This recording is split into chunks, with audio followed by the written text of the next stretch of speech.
beautiful people. Today I'm going to do something different. That's something different from what I've been doing. I'm so sorry. Let's stop. Let me continue.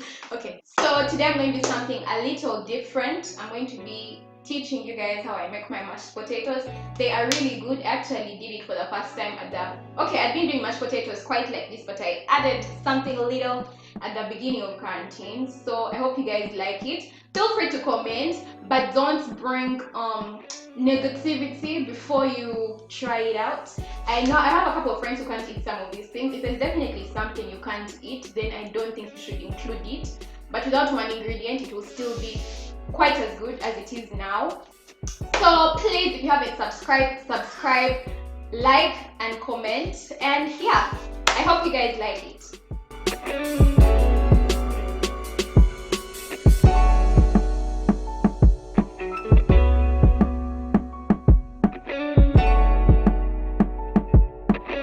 Peeling is definitely the most important stage. I'm yet to test mashed potatoes that are not peeled. There is no particular advice I would give you when it comes to this one. Yeah.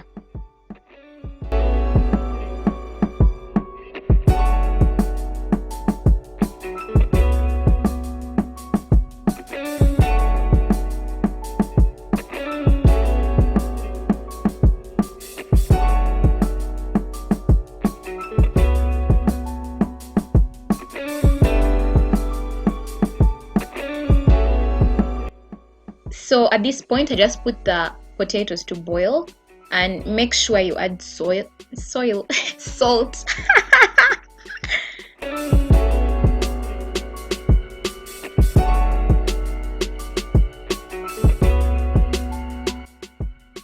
So I know some of you are wondering, how long do you leave the Irish to boil for? Definitely 30 to 40 minutes would be very fine, but depends on the size that you cut them in. So if, for example, you're putting in full potatoes, then 40 minutes would be fine. But if you're putting in smaller ones, or if you dice them into smaller pieces, even 25 minutes can work. And I know some of you are going to be crazy about maybe measurements. How much should I put of garlic or onions or ginger? What I'm going to tell you, it just depends on the people you're cooking for. If you're cooking for children that are not used to chili, you need to watch the ginger you put. The less the better. But then if the kids take chili, that's way better. And the sizes, the smaller the better. When you put big pieces, no one wants to just bite a huge garlic in their food.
So those of you that are perfectionists are going to want to kill me for not giving very accurate measurements or anything, but I feel like this is a meal that depends completely on the people you're cooking for and also the output you desire.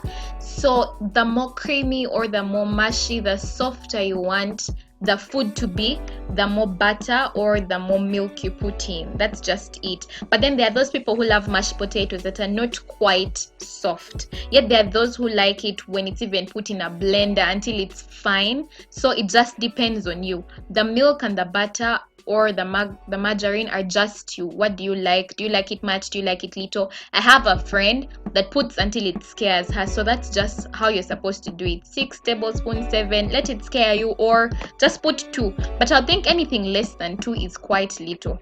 In this particular one, I put both butter and margarine.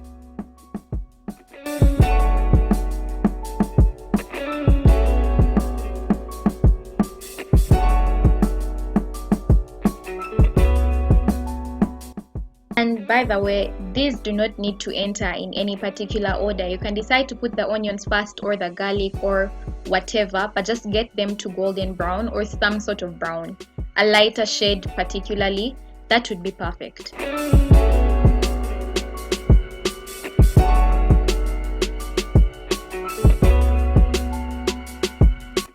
People, turmeric is everything. Turmeric is a whole gem. It just makes the food more yellow and way more appetizing. Of course, if you don't have turmeric, you can use food color, particularly yellow, or you can try to creep out people and maybe use green or whatever you want. But yeah, turmeric is really beautiful. So the masher, I'm just using a regular potato masher and I'm mashing it. Meanwhile, it's taking so much energy. You have no idea how this wants to break my back. But yeah, you continue to add the ingredients that we fried earlier, and then yeah,